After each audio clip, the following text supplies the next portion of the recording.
पढ़ने से कहीं ज्यादा जरूरी है। अगर मुझे दिन में 10 घंटे हैं, 10 घंटे मैं पढ़ सकता हूँ या 10 घंटे परीक्षा दे सकता हूँ, या 5 घंटे पढ़ सकता हूँ, 5 घंटे परीक्षा दे सकता हूँ। मैं परीक्षा देने पे ज्यादा मेहनत करूंगा, क्योंकि मैं पढ़ने नहीं आया हूं, मैं परीक्षा देने आया हूं। ये अंतर करना बहुत जरूरी है, ये अंतर, क्योंकि मैं पढ़ने में अच्छा विद्यार्थी नहीं हूं, मैं बहुत ही निकम्मा हूं पढ़ने में, लेकिन मैं कोई भी परीक्षा निकाल सकता हूं। और मैंने इस देश की, दुनिया की सभी परीक्षाएं निकाली है। एक अंतरराष्ट्रीय परीक्षा होती है GMAT की, जिसमें आपको विदेश के कॉलेजेस में MBA के लिए एडमिशन मिलता है। उसमें भी मैंने केवल 2 महीने पढ़ाई करके अंतरराष्ट्रीय स्तर पे मैंने टॉप 1% में आया। और मेरे घर वाले भी तो थे कि तुम पढ़ते कब हो? मैंने कहा मैं पढ़ता नहीं हूं, मैं परीक्षा देता हूं, मैं केवल परीक्षा देने की तैयारी करता हूं, मुझे मेरे पास कोई ज्ञान नहीं है, कोई नॉलेज नहीं है।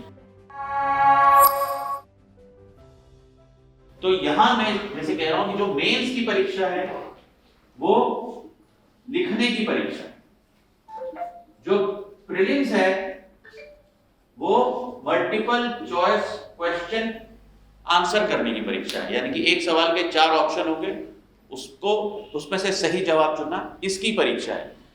तो आपको ये स्किल गेन करनी है। आपने कितना पढ़ा, आप लूसेंट पढ़ रहे हैं या आप उपकार पढ़ रहे हैं, आपने लक्ष्मीकांत की पॉलिटी पढ़ी है कि DD बासु की पॉलिटी पढ़ी है, इससे फर्क नहीं पड़ने वाला है। ये तो इससे फर्क पड़ेगा कि जब वो 3 घंटे में आप बैठे थे एग्जाम हॉल में, तो आप उसमें से जितना भी पढ़ा था उसमें से कितना लिख सके।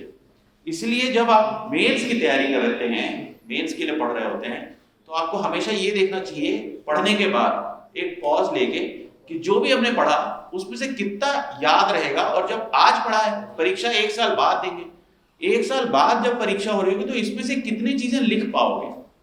लिखते समय अगर याद ही नहीं रहा तो पढ़ा हुआ सब बेकार हो जाएगा।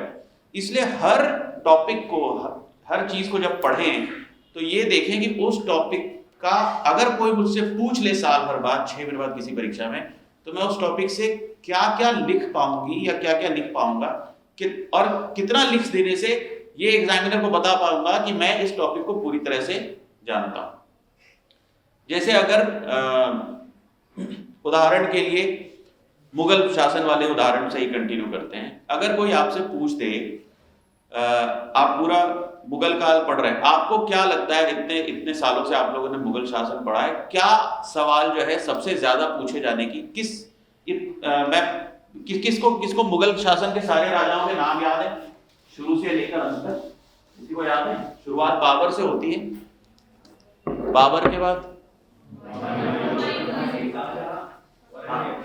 बाबर, हुमायूं, अकबर, जहांगीर, शाहजहां और अब इसमें से अगर आपको पूछा जाए, आप परीक्षा ले रहे हो, तो किसी से किस मुगल शासन के काल का सवाल ज्यादा पूछना चाहोगे? अकबर का। क्यों? मैं बताऊं आप लोगों ने ऐसा क्यों कहा? क्योंकि अकबर के बारे में सबसे ज्यादा पढ़ा है ना? बाबर के बारे में थोड़ा सा पढ़ता है। बाबर के बारे में क्या पता है कि बाबर समरकंद से आया था, इब्राहिम लोदी से लड़ा था और मुगल शासन की स्थापना कर दी थी। उसके अलावा हमको कुछ नहीं पता बाबर के बारे में। हुमायूं के बारे में इतना ही पता है कि हुमायूं अपना शासन भी नहीं चला पाया था और शेरशाह सूरी से को गद्दी सौंप दी थी और फिर वो मर गए थे। इससे ज्यादा हमको हुमायूं पर, लेकिन अकबर के बारे में हमको बहुत कुछ पता है। ठीक है कि अकबर ने हेमू से लड़ाई लड़ी और फिर से अपना शासन वापस लिया, फिर अकबर ने टोडरमल के साथ लड़के पूरे देश में एक शासन व्यवस्था बनाई, दीन इलाही किया वगैरह वगैरह, फतेहपुर सीकरी। आपको क्यों लगता है कि आप वो अकबर के बारे में सवाल पूछे? क्योंकि आपको अकबर के बारे में बहुत कुछ पता है। तो आपको लगता है कि मेरे पास, अब आपका बायस क्या है कि मैंने पढ़ा सबसे ज्यादा किसके बारे में? अकबर के बारे में। तो मेरा कॉन्फिडेंस अकबर पे है। कोई मुझसे अकबर के बारे में पूछ ले तो मैं बता दूंगा। लेकिन जैसे आप सबको अकबर के बारे में पता है, वैसे परीक्षा लेने वाले को भी पता है कि अकबर के बारे में तो सबको पता है। तो अगर मुझे इस भीड़ में से एक आदमी को चुनना है, अब मैं इस उदाहरण से समझा रहा हूं कि परीक्षा जो कंडक्ट करता है वो कैसे सोचता है। अगर मुझे आपके स्कूल कॉलेज की परीक्षा लेनी होती, स्कूल कॉलेज की परीक्षा हम क्यों लेते हैं? ये चेक करने के लिए कि जो आपको पढ़ाया वो आपने समझ लिया या नहीं। तो हम अकबर पूछते हैं आपसे, आपकी 10वीं के बोर्ड में, 12वीं के बोर्ड में, कॉलेज के फाइनल ईयर एग्जाम में हम आपसे अकबर पूछते हैं। क्यों? क्योंकि हम चाहते हैं कि सभी बच्चे 100 में से 70 नंबर से ज्यादा लेकर आए, ताकि सबको हमने जो पढ़ाया समझ में आ जाए। लेकिन जब कोई प्रतियोगिता परीक्षा ले रहे हैं तो हमको, हमारा उद्देश्य ये नहीं है चेक करना कि सबको समझ में आए कि नहीं। हमारा उद्देश्य है कि हमारे पास 10 सीटें हैं और 10 लाख बच्चे हैं, 10 लाख में से 10 कैसे सेलेक्ट करें। तो कोई ऐसी चीज पूछे जो 10 लाख में से 10 ही बता पाए। तो अकबर पूछेंगे तो सभी बता देंगे, तो हम चुनेंगे कैसे? अगर अभी मैं अकबर पूछूं तो आप सभी बता दोगे, तो मैं चुनूंगा कैसे कि मेरे को 10 ही सीट है, कैसे जीते? एक बचपन में आप लोगों ने गेम खेला होगा, एक अभी भी पार्टियों में होता है, कुर्सियां लगी रहती हैं चारों तरफ, लड़कियों ने तो खेला ही होगा, है ना? और म्यूजिक चलता है, म्यूजिक चलता रहता है और वो दौड़ते रहते, फिर सडनली म्यूजिक स्टॉप हो जाता है। जितने लोग दौड़ रहे होते हैं उससे एक कम कुर्सी होती है ना? जैसे 5 कुर्सियां लगी तो 6 लोग दौड़ रहे होते हैं, तो एक कम कुर्सी, तो एक व्यक्ति नहीं बैठ पाता म्यूजिक रुकने पे, वो बाहर हो जाता है, और ऐसे ऐसे कुर्सी कम होती रहती है ना? ऐसी ही होती है हमारी परीक्षा भी। हमारी परीक्षा इससे भी खतरनाक होती है। हमारी परीक्षा ऐसी होती है कि इस कमरे के बाहर आपकी भीड़ लगी हो, ऐसा हमारे एग्जाम्स का हालत आज की डेट में ऐसा है कि इस कमरे के बाहर आप सबकी भीड़ लगी हो कि ये कमरे का गेट जो है 2 मिनट के लिए खुलेगा, जो 5 लोग अंदर आ जाएंगे उसी को कमरे में एंट्री मिलेगी। 2 मिनट के लिए गेट खुलता है और बंद हो जाता है, उसमें जो 5 लोग आ गए उसकी एंट्री हो जाती है। यही होता है हर परीक्षा में, ये सच्चाई है। It's a harsh reality but that is the truth, कि 10 लाख लोग एग्जाम देते हैं और एक दिन का एग्जाम होता है 3 घंटे का। उस दिन जिसने अच्छा कर लिया वो ऊपर के 100 लोग उनको सिलेक्ट कर लिया जाता है, बाकी 9,99,000 जितने भी बचे उनका क्या हुआ एग्जाम की बॉडी को, उसकी कोई परवाह नहीं होती। तो जब हमको एग्जाम निकालना हो, एग्जाम के लिए क्वेश्चन पूछना हो, तो मैं अकबर के बारे में नहीं पूछूंगा। मैं किसके बारे में पूछूंगा? मैं आपसे पूछूंगा जहांगीर के बारे में। और जहांगीर के बारे में आपको कुछ नहीं पता होगा, क्योंकि जहांगीर के बारे में आपने आधा पढ़ना पड़ा होगा। मैं आपको एक उदाहरण दे रहा हूं, आप निकाल कर देखिएगा यूपीएससी और पीएससी के पिछले 10 साल के प्रश्न, इनमें से कभी किसी पर कुछ नहीं पूछा गया। पूरे मुगल शासन काल पे कुछ नहीं पूछा गया। किस पे पूछा जाता है पता है? औरंगजेब का भी पोता है, उसका नाम याद है? शाह आलम। उस पे सवाल आता है। एक और उसके आगे है एक जिसका नाम रंगीला था, जो बहुत मोहम्मद शाह रंगीला, उस पे सवाल आता है। ऐसे लोगों पे सवाल आता है जिसपे 2 पन्ने में आपने थोड़ा सा पढ़ा हो, कुछ पढ़ा हो, क्योंकि ये सबने नहीं पढ़ा होगा। ऐसा क्यों करते हैं एग्जाम लेने वाले? ताकि हम भीड़ में से किसी को छांट सकें। तो ये याद रखिए कि जब एग्जाम होगा, बिना इस कोर नॉलेज समझे हुए आप उस तरह के सवालों का जवाब नहीं दे पाएंगे। लेकिन पढ़ते समय आपको ये सोचना पड़ेगा कि अगर मुझसे कोई पूछ ले औरंगजेब के बारे में, मुझसे पूछ ले कोई जहांगीर के बारे में, तो मैं क्या 4 चीजें बता पाऊंगा। अगर 4 चीजें, ऐसा नहीं कि तो हर टॉपिक, मुगल शासन को नहीं कि मेरे से मुगल शासन के बारे में किसी ने पूछा तो मैं ये नाम बता सकता हूं और अकबर के बारे में बता सकता हूं। अगर मुझसे बाबर के बारे में पूछे तो क्या मैं 5 चीजें बता सकता हूं? अकबर के बारे में पूछे तो 5 चीजें बता सकता हूं। उस तरह से आपको हर टॉपिक पे अपने आप को पढ़ने के बाद जज करना पड़ेगा कि क्या मैं हर टॉपिक पे इतनी चीजें बता सकता हूं कि अगर इस पे भी प्रश्न आए तो मैं उत्तर दे सकता हूं। क्योंकि ये कोई गेस नहीं कर सकता है कि प्रश्न किस पर आएगा। ये जितने कुंजी और ये टेस्ट पेपर और सैम्पल पेपर वाले कहते हैं, ये सब गेस करते हैं, कोई नहीं बता सकता कि क्या प्रश्न आएगा। तो पढ़ते समय मैं अपनी बात को यहां कंप्लीट करूंगा कि पढ़ते समय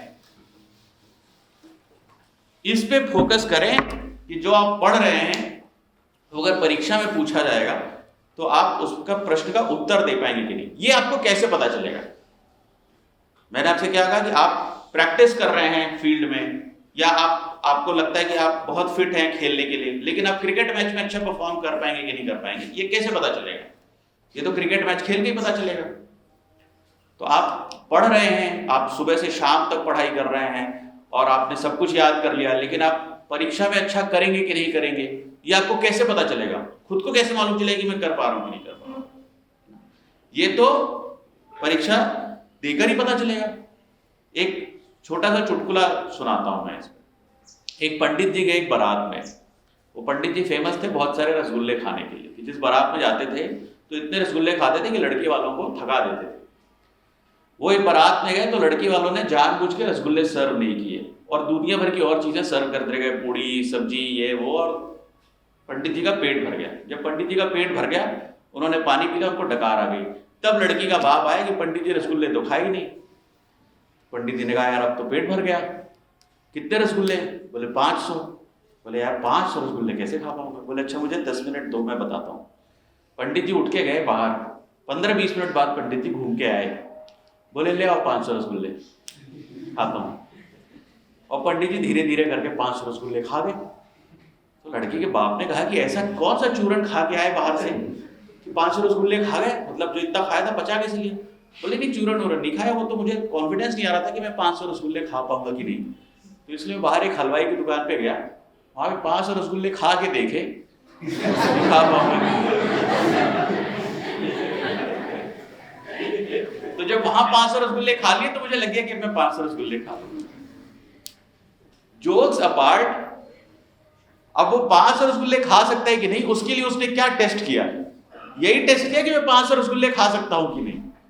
तो ये इस चुटकुले से केवल ये बताना चाह रहा हूं कि हम परीक्षा में लिख सकते हैं या नहीं, परीक्षा में प्रश्न आएगा तो उसका उत्तर दे पाएंगे कि नहीं। इसका सही टेस्ट यही है कि परीक्षा देके वो उत्तर लिख के ही पता चलेगा। इसीलिए पढ़ने से ज्यादा जरूरी है टेस्ट देना, पढ़ने से कहीं ज्यादा जरूरी है।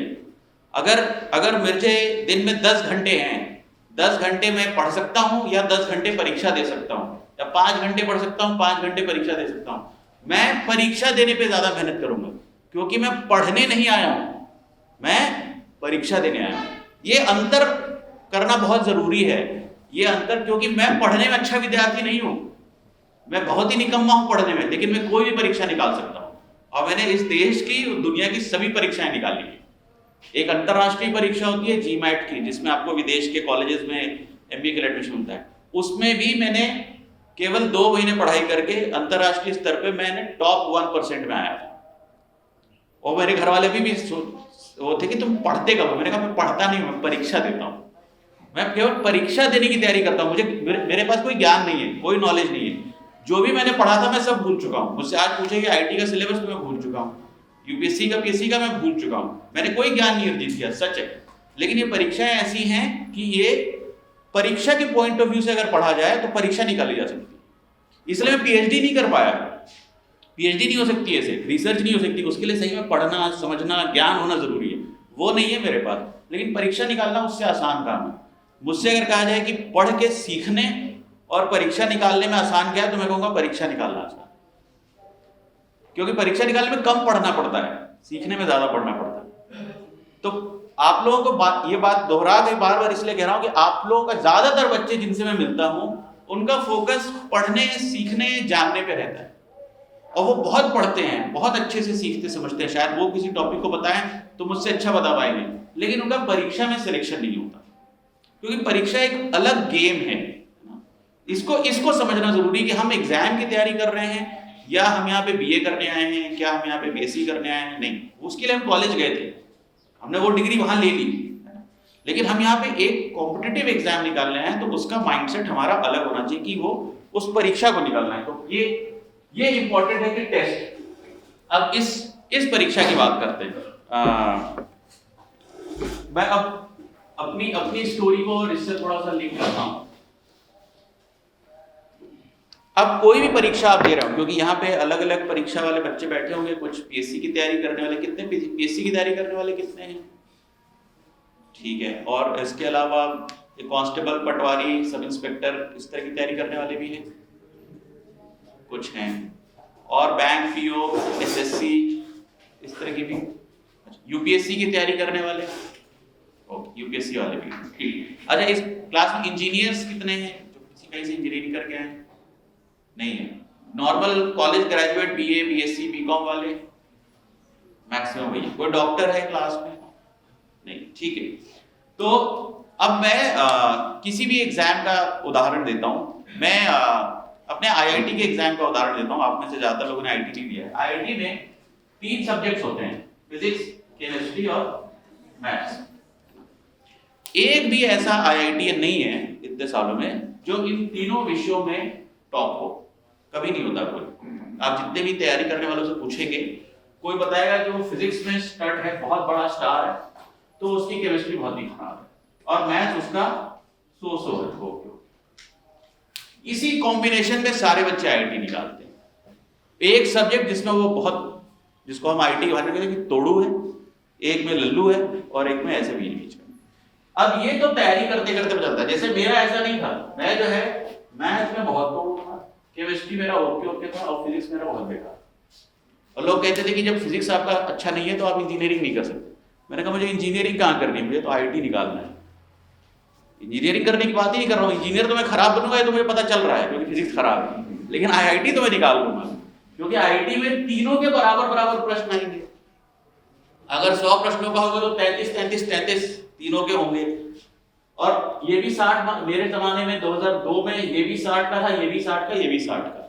मैं ये ईमानदारी पता कर जरूरी है कि मेरा फिजिक्स खराब है, तो मैंने कहा यार ये भी 60 का आएगा, ये भी 60 का आएगा, ये भी 60 का है। और उस जमाने में आईआईटी में ऐसा होता था कि हर तीनों सब्जेक्ट का कट ऑफ होता था कि आपको तीनों सब्जेक्ट में मिनिमम एक स्कोर लाना पड़ेगा, मतलब आप ओवरऑल मार्क्स पे आपकी रैंक आएगी और तीनों में एक मिनिमम मार्क्स का कट ऑफ आप क्लियर करेंगे तभी आपका सिलेक्शन होगा। तो मेरा अपना स्ट्रेटजी किसकी, अब ये इसमें मैंने क्या किया, मैंने अपनी औकात जो है ना, इसको जो ये जो मैंने की ना, ये मैंने अपनी औकात पहले समझ ली। इसके लिए अपनी औकात समझने के लिए ईमानदारी चाहिए, है ना। खुद को आईने में देख के सच बोलना होता है कि मेरा फिजिक्स खराब है लेकिन मैथ मेरा बहुत अच्छा है और केमिस्ट्री मेरा ओके। ये आप बार बार जब टेस्ट देते हैं तो आपको पता चलता है हर टेस्ट के स्कोर के साथ।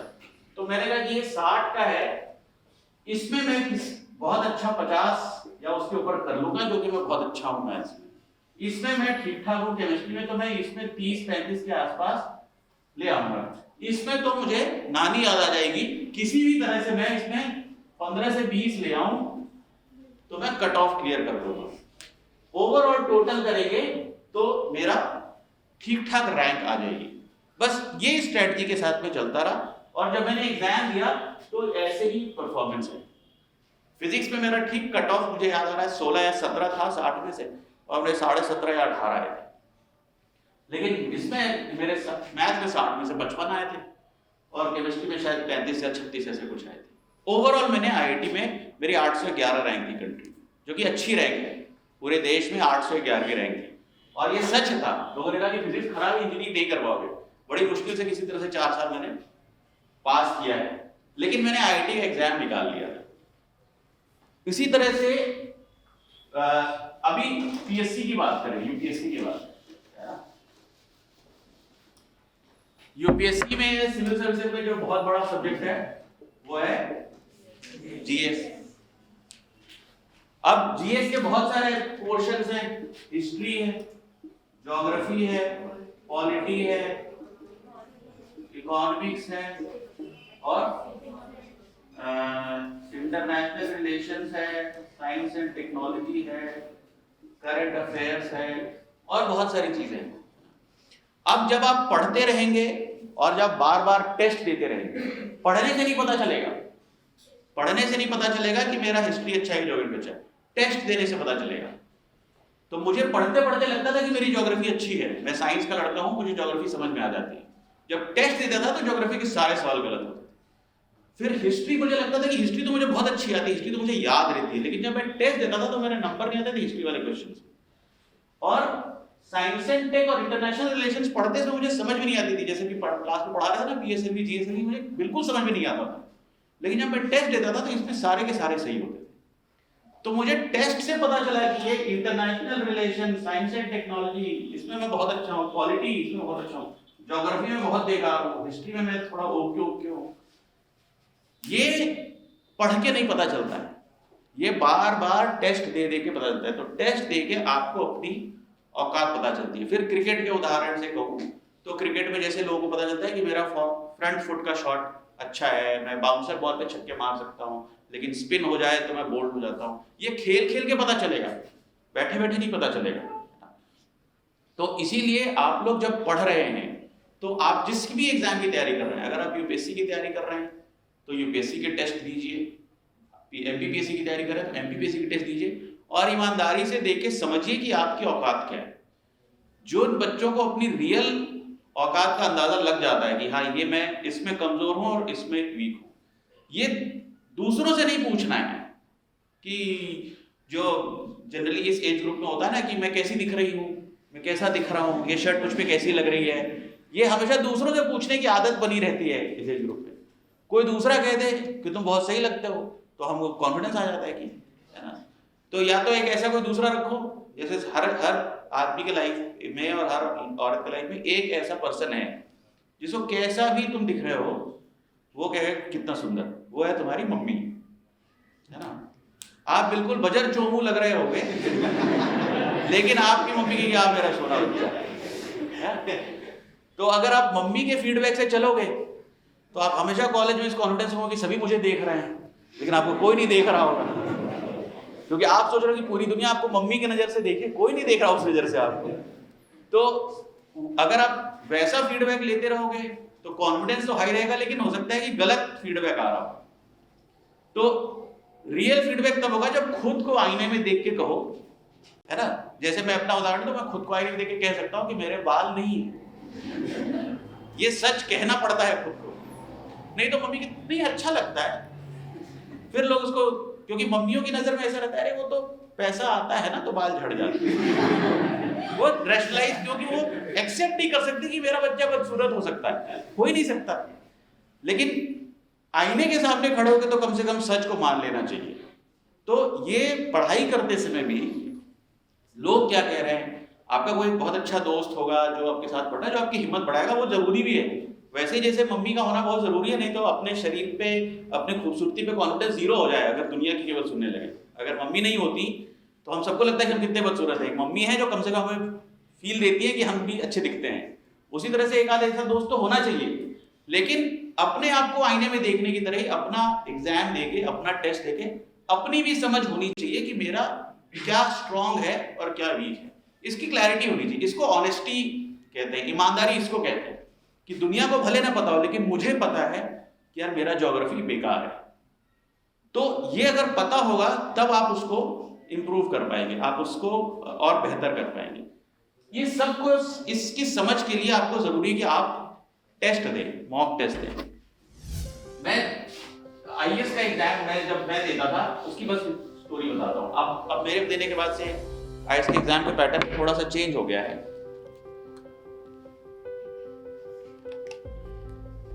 जब मैंने जब लास्ट एग्जाम दिया था उसके बाद से ही उसके अगले साल से पैटर्न चेंज हुआ। तब जीएस होता था, 2 ऑप्शनल पेपर होते थे, ऑप्शनल 1 और ऑप्शनल 2 और ऐसे होता था।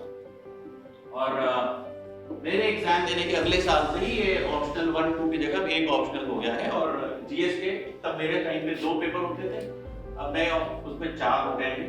इसके 2 होते थे, इसके 2 होते थे और ऐसे होता था, और इसके अलावा इंग्लिश हिंदी होता। मेरी स्ट्रेटजी, मेरा फर्स्ट ऑप्शनल जो है वो सोशियोलॉजी था, सेकेंड ऑप्शनल जो है वो पब्लिक एडमिनिस्ट्रेशन। अब ये ऑप्शनल ही चूज करने की बात पे मैं आ रहा हूँ। जैसे ऑनेस्टी की बात जो मैंने करी, अपनी औकात समझने वाली। मैं आईआईटी कानपुर से पढ़ा हुआ था, इंजीनियर था और मेरे को कॉन्फिडेंस होना चाहिए था साइंस के सब्जेक्ट में। जब मैं एग्जाम की तैयारी करने गया तो मेरे कॉलेज के और जो मुझसे तेज थे, जो मुझसे बेटर थे, उनको मैं देख रहा था कि वो तीसरा अटेम्प्ट दे रहे हैं। कोई फिजिक्स मैथ से दे रहा है, कोई मैकेनिकल इंजीनियरिंग केमिस्ट्री से दे रहा है। तो मैंने फिजिक्स मैथ का सिलेबस भी पढ़ना जरूरी नहीं समझा। मैंने ऑनेस्टी से कहा कि ये लड़का कॉलेज में मेरा बाप था, इसका नहीं हो रहा है फिजिक्स मैथ से, तो मेरा क्या होगा।